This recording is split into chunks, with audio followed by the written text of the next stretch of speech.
Hello, hello! Bienvenue dans Velvet and Victory. Bon, pour être honnête avec toi, cet épisode, je crois que je l'ai enregistré au moins 3 fois. Euh, c'est vraiment un métier de faire des podcasts. C'est pas encore le mien.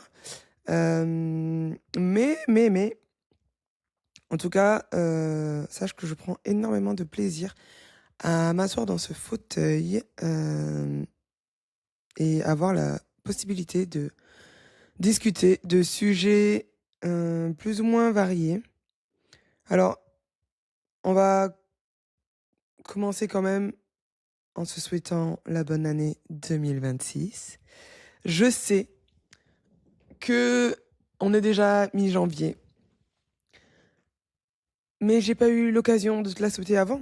Donc, je prends ce temps aujourd'hui pour te souhaiter une belle année 2026. Je te parlerai un petit peu de ce que j'ai prévu pour mon année 2026, en tout cas sur le plan personnel et sur ce qui se passe là-dedans, dans ma petite tête. Euh, alors bonjour, si tu es en train de marcher, de conduire, de faire ta vaisselle, ou juste que tu es allongé sans rien faire, tu es exactement là où tu dois être, ici. Euh, Sache que dans Velvet and Victory, il y aura jamais rien à réussir. Il y a rien à comprendre parfaitement, il y a rien à optimiser. Il y a juste à être là, à être présente et à se sentir bien. Je suis Valériane, je suis maman d'Alani, aussi basketteuse professionnelle et capitaine de l'équipe de France féminine. Mais aujourd'hui, j'ai pas envie de te raconter tout ça juste pour poser un cadre ultra impressionnant et qu'on se dise waouh, elle fait tout ça. Au contraire, en fait, j'ai juste envie de te dire tout ça pour que tu saches d'où je te parle. Je parle depuis un endroit où il y a de la lumière et il y a aussi de la fatigue. Il y a des moments de joie et des grands moments de doute.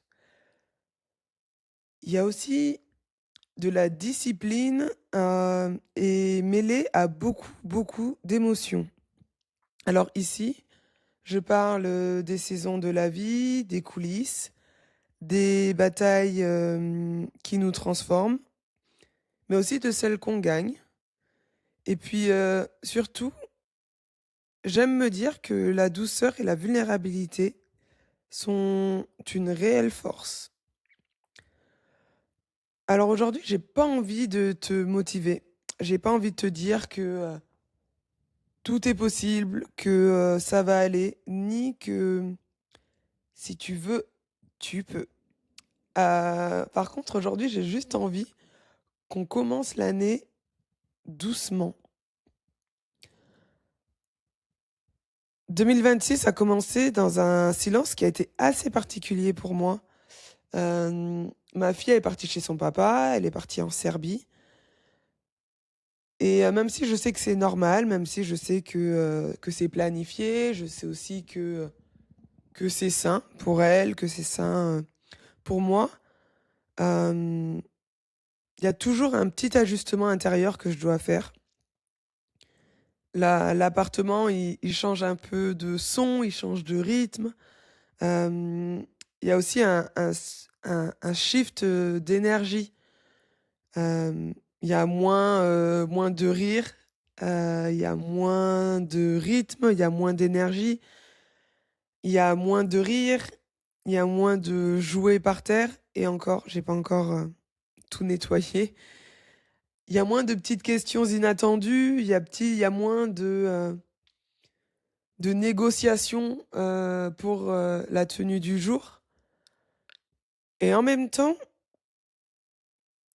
il y a plus d'espace. En même temps, il y a plus de temps.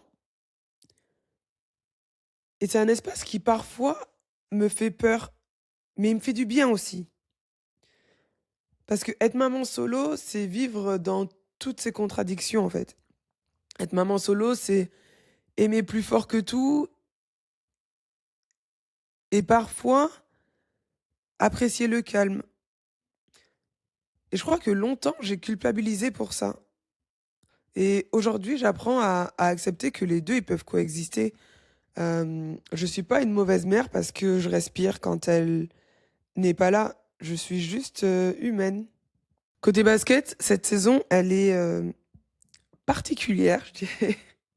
Il y a eu beaucoup de changements dans le club avec, des arrivées, avec des départs.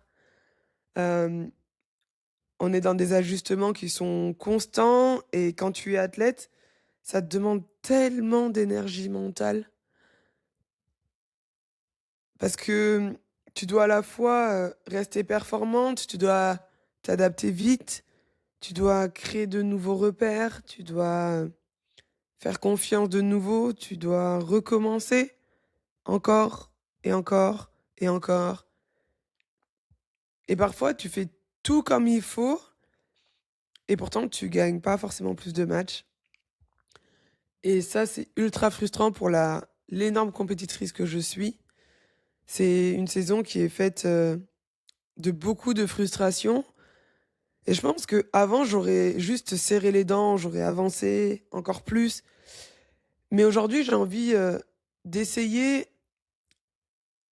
d'écouter, de comprendre, que certaines saisons, elles sont pas là pour briller, mais elles sont là pour construire et le fait de construire, ça empêchera pas de briller plus tard. Par contre, dans le moment où tu es prise dans la tornade, bah, en fait, l'endroit le plus safe dans la tornade, c'est de rester au centre et il y a des fois, il faut que j'apprenne à rester au centre pour éviter justement de me faire attraper dans la tornade et hem et que ça puisse avoir un impact, peu importe quel que soit l'impact, que j'arrive moi à, rester focus sur ce que j'ai à faire et sur ce que je dois apporter et je pense qu'à un moment donné, fin 2025, ça a été une année ultra intense pour moi avec, beaucoup de changements, beaucoup de déplacements, beaucoup de matchs. Il y a eu aussi, une énorme fatigue mentale, une fatigue physique, de la charge mentale, ultra lourde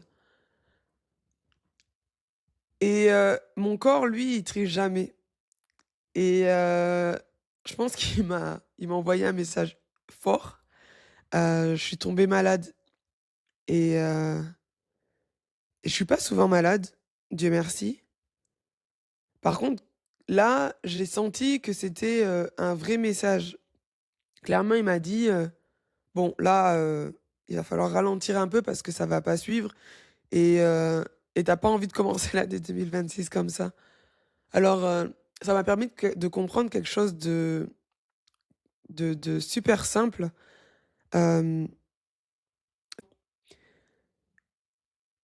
c'est pas que j'allais mal, c'est que je n'allais plus doucement, en tout cas pas assez doucement et parfois, on n'a pas besoin d'un grand événement ou, d'un, d'un grand drame, on a juste besoin, d'un espace et c'est dans cet état-là que, j'ai lancé ce podcast. Je suis pas au sommet, je suis pas au fond non plus. Je suis juste, j'ai envie de dire en chemin et Velvet and Victory,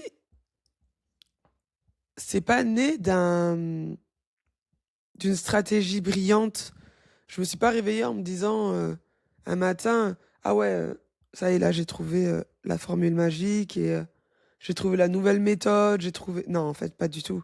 Hem, j'ai juste, lancé Velvet and Victory parce que j'avais besoin d'un espace dans lequel je pouvais, respirer, dans lequel je pouvais, parler sans avoir besoin d'enseigner, sans avoir besoin d'expliquer. Hem sans chercher à performer. Juste, être là et savoir ce qui se passe. Avoir conscience des choses et être présente. Et je pense que cette année, c'est un petit peu comme ça que j'ai envie de commencer mon année. Je me suis pas donné de grandes résolutions. Alors déjà, j'étais malade, donc à 23h30, j'étais couchée, et j'ai attendu, le 1er janvier, pour envoyer, mes messages, à ma famille, à mes amis proches. Et je l'ai fait un petit peu machinalement et en fait, très vite, je me suis dit: «Attends, attends, c'est pas ça dont tu as envie pour 2026».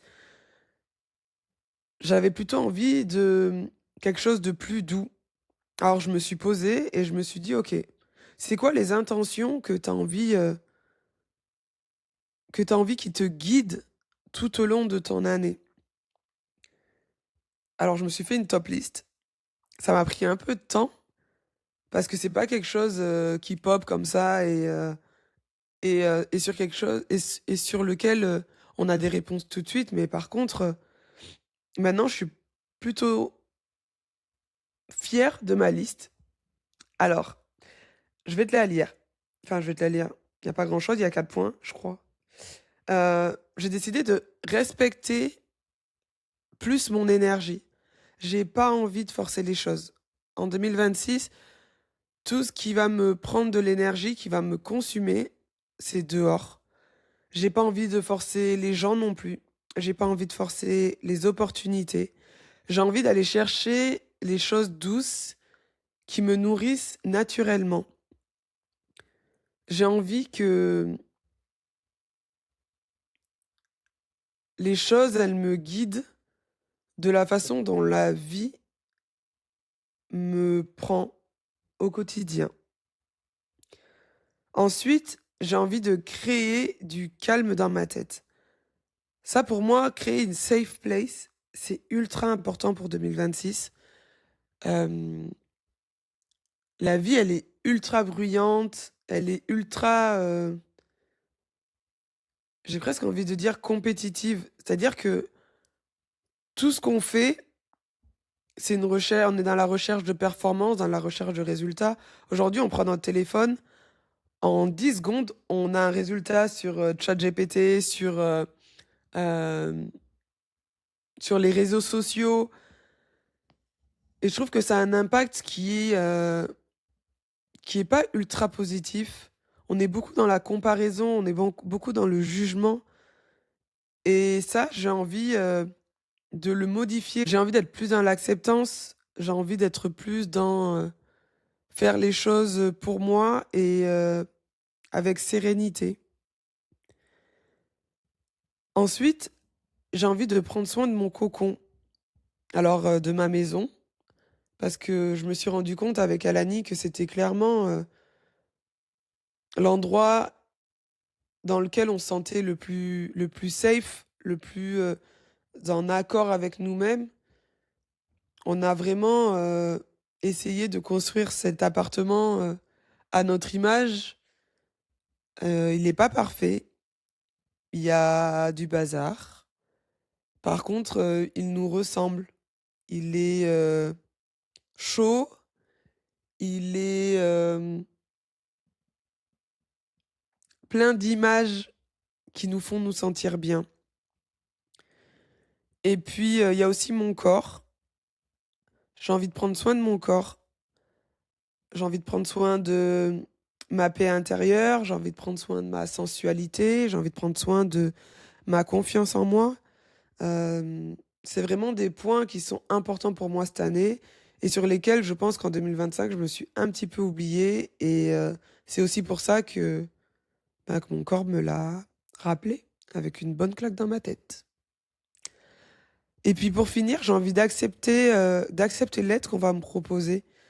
Euh, j'ai envie de normaliser le fait de dire oui quand quelqu'un te demande est-ce que tu as besoin d'aide. Alors, je suis une femme ultra indépendante et évidemment que je vais dire non. Évidemment que je vais continuer à dire non. Par contre, quand quelqu'un, fait quelque chose pour moi, j'ai envie, juste de dire merci et de me dire que c'est OK. Notamment, par exemple, quand, ma nanny, elle me propose de l'aide: «Eh, t'inquiète pas, je vais faire la cuisine, t'inquiète pas, je vais faire la vaisselle», ou en tout cas mettre dans le lave-vaisselle. Ou «T'inquiète pas, je m'occupe de la lessive». Et même quand elle me dit, «Est-ce que tu veux que j'aille chercher Alani à l'école?» En fait, je me mets tellement la pression pour être une maman présente, pour me dire: «Il faut que j'assume, il faut que je sois, dans la performance tout le temps, tout le temps, tout le temps», que j'oublie qu'accepter de l'aide, ça fait pas de moi une moins bonne maman. En fait, ça fait peut-être de moi plus une maman présente, une athlète qui va performer, une femme qui va respirer, et une femme épanouie, ça fait de moi une bonne maman. Et franchement, rien que ça, je trouve que c'est déjà énorme. Alors, si toi, t'es là, c'est sûrement parce que toi aussi, tu tiens. C'est sûrement parce que toi aussi, t'as appris à gérer. Alors, c'est peut-être une famille, un travail, un rêve, une image, ou simplement toi-même. Alors, sache qu'ici, t'as le droit de faire moins, t'as le droit de respirer, t'as le droit de pas savoir. Et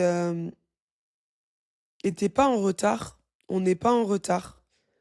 Hem, je trouve qu'on oublie trop souvent que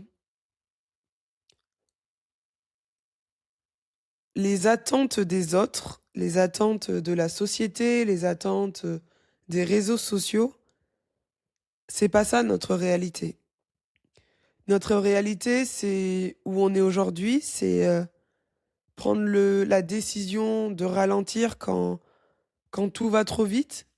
C'est, accepter de dire stop, accepter de s'asseoir dans sa voiture après, une journée intense, accepter de se dire, «OK, là, j'ai besoin de 5 minutes, pour respirer», et je trouve qu'on l'oublie trop souvent, mais on a le droit de recommencer. On a le droit de recommencer, maintenant, de recommencer demain, de recommencer, autant de fois qu'on le décide. Parce que finalement, est-ce que, ralentir, plus que de se sentir en retard, c'est pas de se réaligner avec son propre rythme? Se réaligner avec, qui on a envie d'être et avec qui on a choisi d'être. J'ai vraiment envie d'utiliser 2026 comme l'année qui va me permettre de me réaligner et de rester alignée.